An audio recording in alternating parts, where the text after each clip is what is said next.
Super star Mahesh Babu సినిమాలలో fans ని బాగా ఆకట్టుకున్న సినిమా ఏదైనా ఉందా అంటే అది సీతమ్మ వాకిట్లో సిరిమల్లె చెట్టు అనే చెప్పాలి. ఈ సినిమా ఫ్యామిలీ ఆడియన్స్ కి అంతగా నచ్చేసింది. వెంకటేష్, మహేష్ బాబు అన్నతమ్ముళ్ళుగా నటించిన ఈ మూవీ బాక్స్ ఆఫీస్ వద్ద బ్లాక్ బాస్టర్ గా చరిత్ర సృష్టించింది. అంజలి, సమంత హీరోయిన్లుగా నటించారు. ఈ ఫ్యామిలీ ఎంటర్టైనర్ సినిమాకు శ్రీకాంత్ అడ్డాల దర్శకత్వం వహించారు. ఈ సినిమాను శ్రీ వెంకటేశ్వర క్రియేషన్స్ బ్యానర్లో శిరీష్ నిర్మించారు.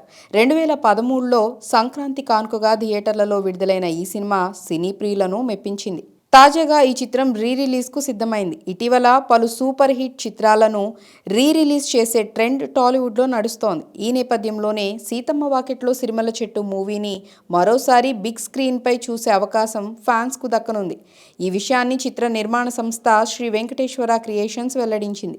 ఈ మేరకు ప్రత్యేక పోస్టర్ను విడుదల చేసింది. మార్చి 7న సీతమ్మ వాకిట్లో సిరిమల్లె చెట్టు థియేటర్లలో సందడి చేయనుందని పోస్ట్ చేసింది. ఈ ప్రకటనతో వెంకటేష్, మహేష్ బాబు ఫ్యాన్స్ సంతోషం వ్యక్తం చేస్తున్నారు.